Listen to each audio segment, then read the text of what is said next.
called In by Nikki McClure. Let's check it out.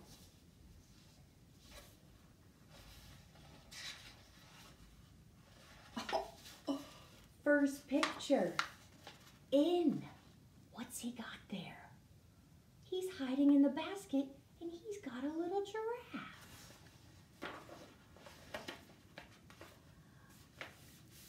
I only want to stay in my pajamas inside. In. Oh, what you got there? You got a giraffe and you got lots of blocks. You got a colander that you've made into a fort with a flag. Uh-oh, I see someone with the shoes. And the door is open. Might have to go outside. I'll climb in this basket and there I'll stay.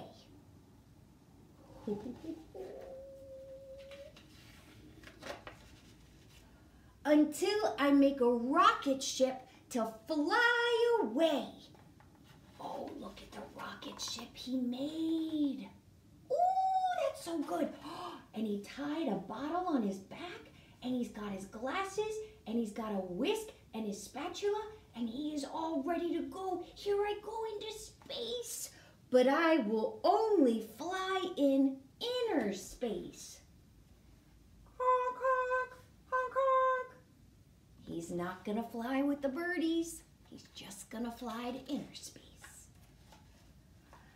I'll pour milk in mint tea and put marmalade in hot popovers. Then more marmalade and more popovers. Oh boy, that looks like a really good snack. Oh, Mr. Giraffe is drinking the tea. Oh, look at these popovers. Oh, you guys. Oh, is that the marmalade? Ooh, he's got a good snack. I'll read books in my lap. And in the bathroom. Oh, he's in the toilet. I only want to stay in, inside, indoors, in. Oh boy, guys, let's look over here. We have so many things. He's reading in the basket. He made a hot air balloon.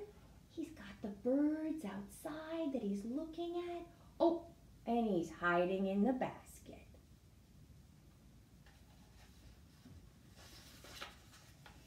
In the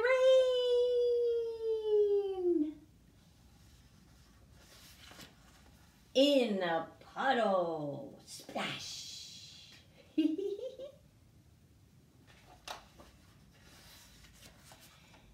Now, I only want to stay out. Outside, outdoors, out. Uh-oh, he's still got Jeffrey the giraffe with him, and he's got his blanket full of snacks, and he's got his long stick, and he is now outside, and he loves it. Fresh air, sunshine, ooh. I'll look out from the branches. What does he see? What does he see? Oh, hey guys, look at this. Mr. Wormy.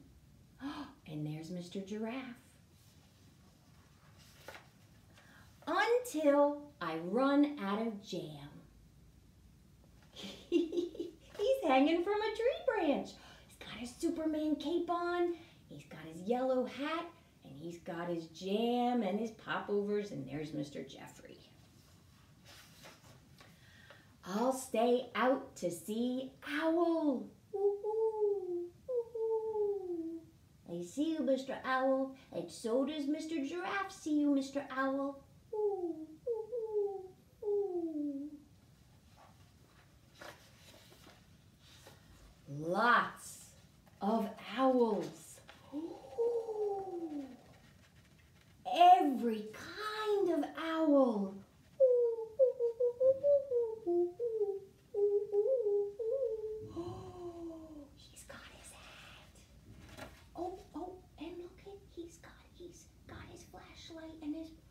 Mr. Giraffe. Oh, guys, look at all these owls. Oh, look at all the owls in the hammock.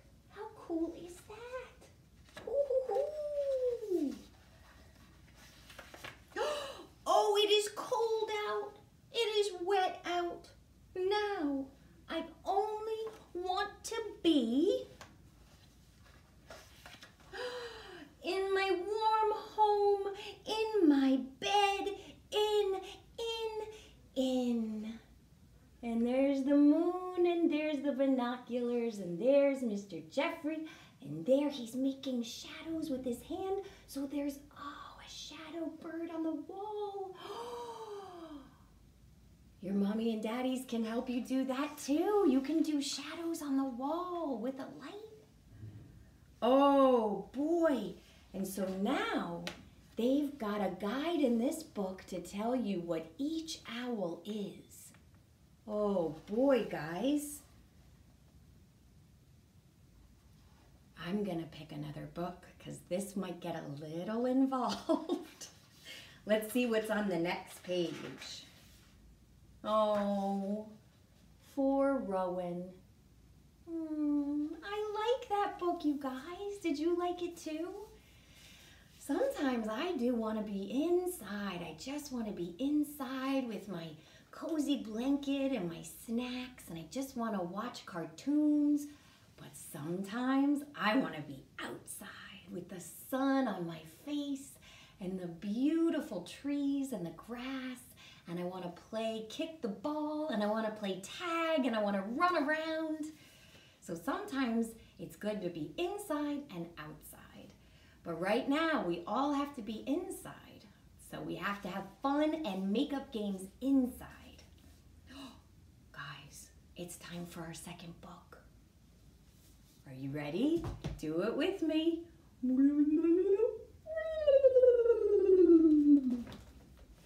Oh, you guys, what is this? Trombone Shorty by Trombone Shorty Andrews. Whoa, this looks good. Let's see what we got. Ooh, look at him playing that trombone. Where yat? Where yat?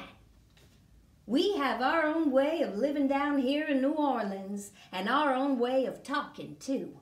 And that's what we like to say when we want to tell a friend hello. So, where yat? Lots of kids have nicknames, but I wanted to tell you the story of how I got mine.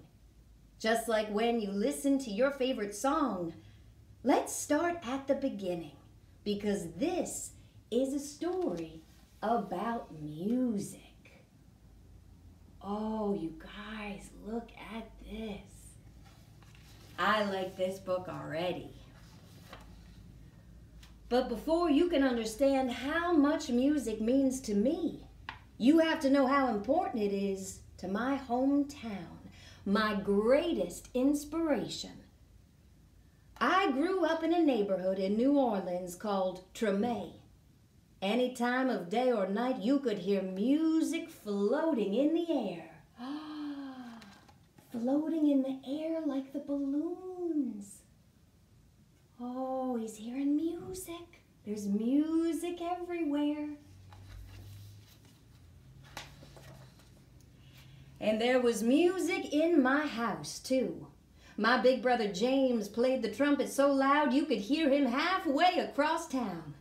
He was the leader of his own band, and my friends and I would pretend to be in the band, too.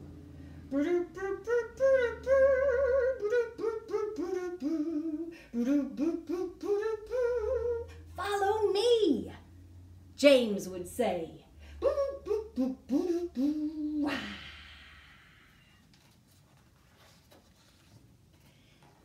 There's one time every year that's more exciting than any other. Mardi Gras. Mardi Gras. Parades fill the streets and beaded necklaces are thrown through the air to the crowd. I love the brass bands with their own trumpets, trombones, saxophones, and the biggest brass instrument of them all, the tuba, which rested over the musician's head like an elephant trunk. Oh, you guys, look at all these wonderful instruments. Wow, I can hear the music in my head. Can you too? Where yat? Where yat? The musicians would call. All day long I could see brass band parades by my house while my neighbors danced along. Oh, I love these parades during Mardi Gras because they made everyone forget about their troubles for a little while. People didn't have a lot of money in Treme, but we always had a lot of music. Oh, you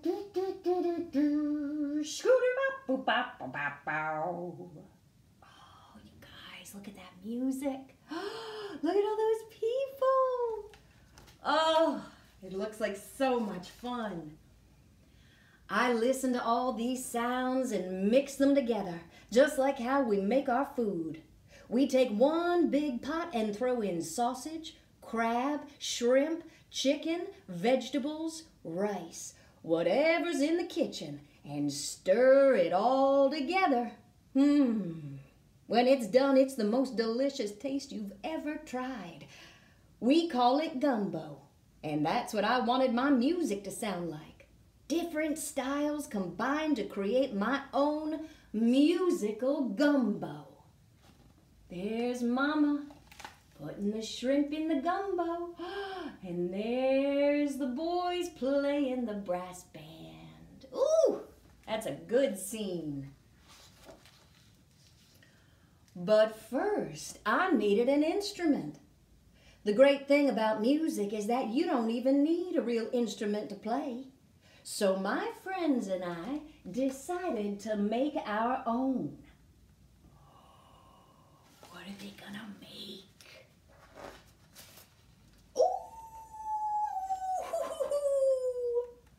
I love the crowns. Look at all these little kings. Look at these kings.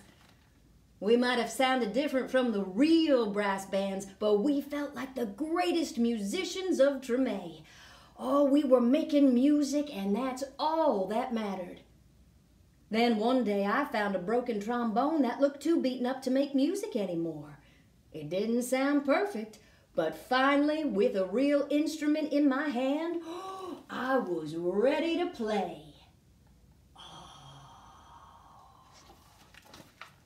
Ready to play. The next time the parade went by my house, I grabbed that trombone and headed out into the street. My brother James noticed me playing along and smiled proudly. "Trombone Shorty," he called out, because the instrument was twice my size. "Where yat?" There he is. Look at how cool he is.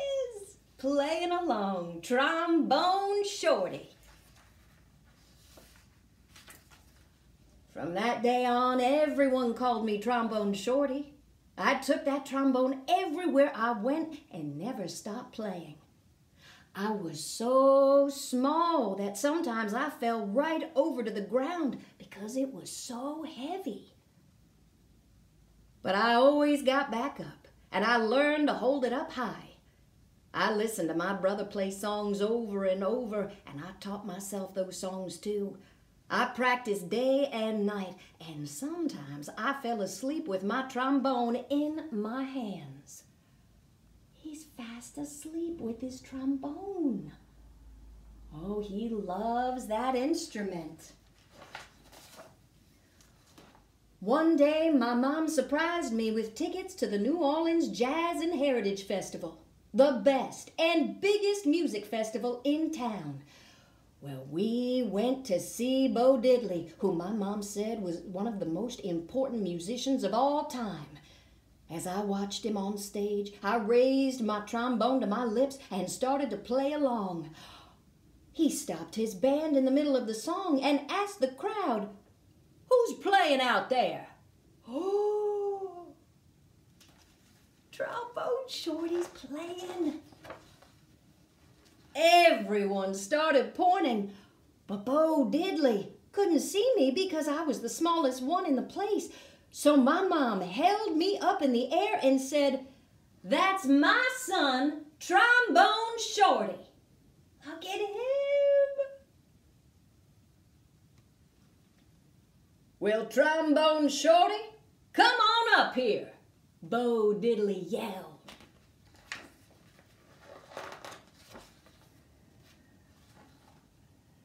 The crowd passed me overhead until I was standing on the stage next to Bo Diddley. Oh, I walked right up to the microphone and held my trombone high up in the air, ready to blow. "What do you want to play?" Bo Diddley asked. "Follow me," I said. He just became a star. After I played with Bo Diddley, I knew I was ready to have my own band. I got my friends together and we called ourselves the 5 o'clock Band because that was the time we went out to play each day after finishing our homework. Oh, they got their homework done first and then they went to play. Such amazingness. We played all around New Orleans. I practiced and practiced, and soon my brother James asked me to join his band. When people wondered who the kid in his band was, he'd proudly say, "Well, that's my little brother, Trombone Shorty. Where you at?" And now I have my own band called Trombone Shorty and Orleans Avenue, named after a street in Treme. I played all around the world, but I always come back to New Orleans. And when I'm home, I make sure to keep my eyes on the younger musicians in town and help them out, just like my brother did for me. Oh, he's playing in the hot air balloon, and he's playing in Paris. Trombone Shorty. Oh, what a cool adventure. Today I play at the same New Orleans Jazz Festival where I once played with Bo Diddley. And when the performance ends, I lead a parade of musicians around, just like I used to do in the streets of Treme with my friends. Where you at? Where you at? I still keep my trombone in my hands, and I will never, ever let it go. Oh, my goodness. Oh, you guys, here's the real Trombone Shorty with Bo Diddley.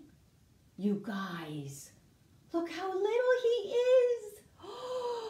I cannot deal with the cuteness factor. Look at him. Oh my goodness. That's so cool. Now I wonder if any of you guys play instruments, or if you dance or sing or paint or do anything like that. Oh, I would so like to know. That was a great book, Trombone Shorty. All right, guys, last story for today. It goes so fast, doesn't it? All right, do it with me now.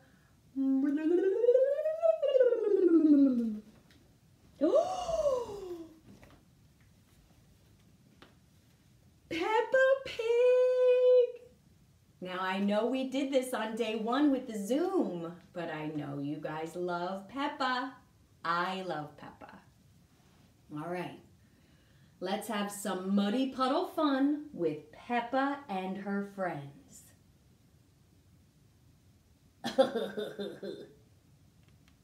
Is that Peppa? Is that Peppa? All right, guys. Peppa Pig and the Muddy Puddles.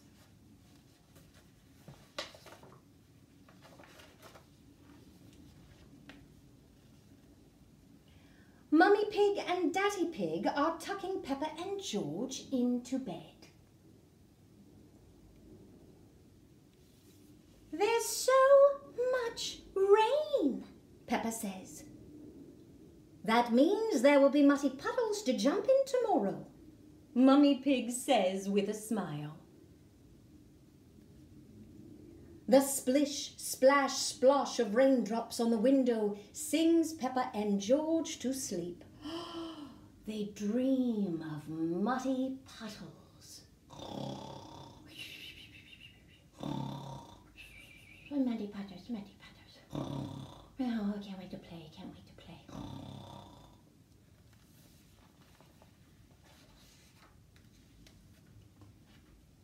It rains and rains and rains.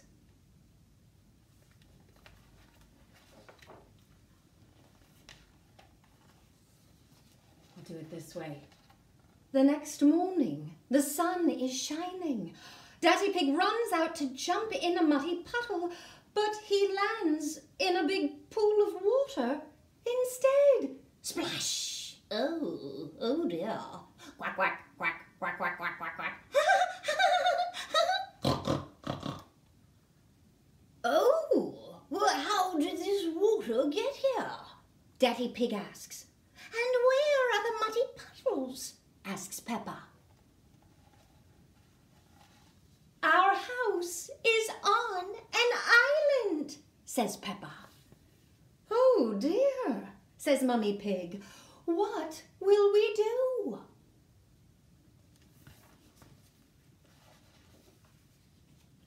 Granny Pig and Grandpa Pig arrive. Oh!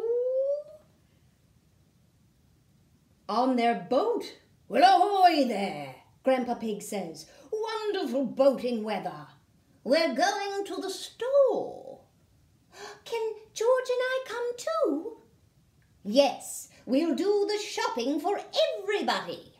Squawk, squawk. Polly can remember our shopping list. She's very good at it. Squawk, shopping list, squawk. Who's a clever parrot? Squawk, who's a clever parrot? Says Polly. Polly is very good at repeating what people say. Squawk, squawk, squawk. Ah.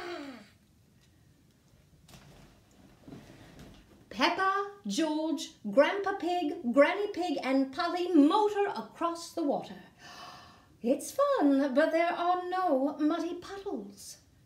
Each house is on its own island.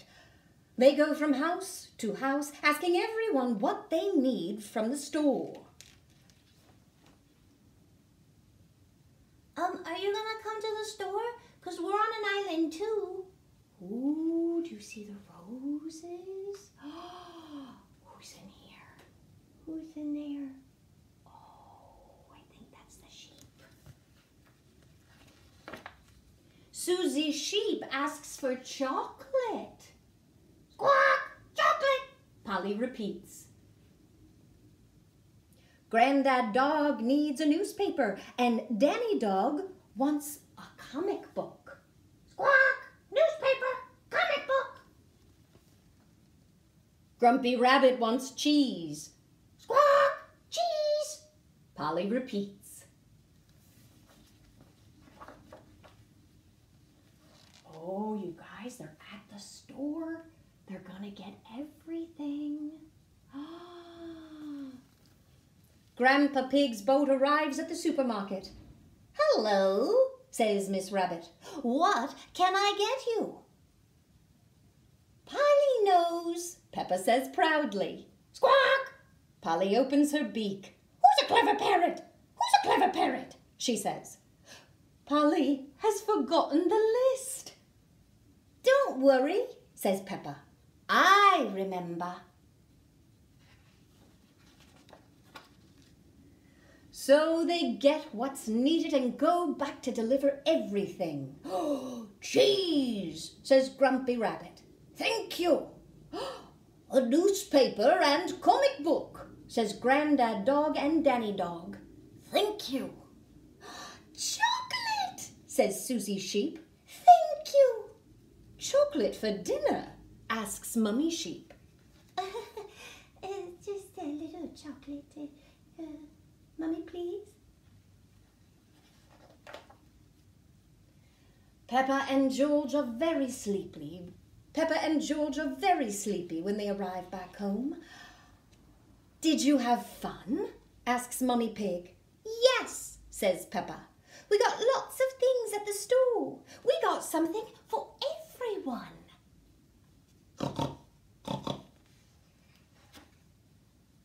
Oh, but Peppa is sad. She didn't get what she wanted. There were no muddy puddles at all.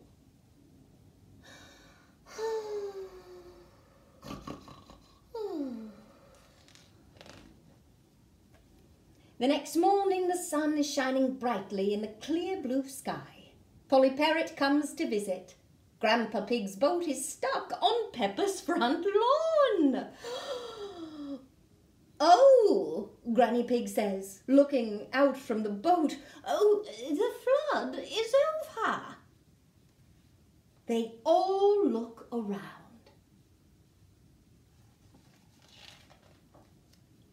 The houses that were on islands yesterday are now back to normal, sitting on top of their hills. The water that Peppa and George boated in is gone. And at the bottom of their very own hill, they see a great big muddy puddle. Dreams come true. Big enough for everyone. Muddy puddle party. So much fun. We're gonna get muddy. We're gonna get muddy.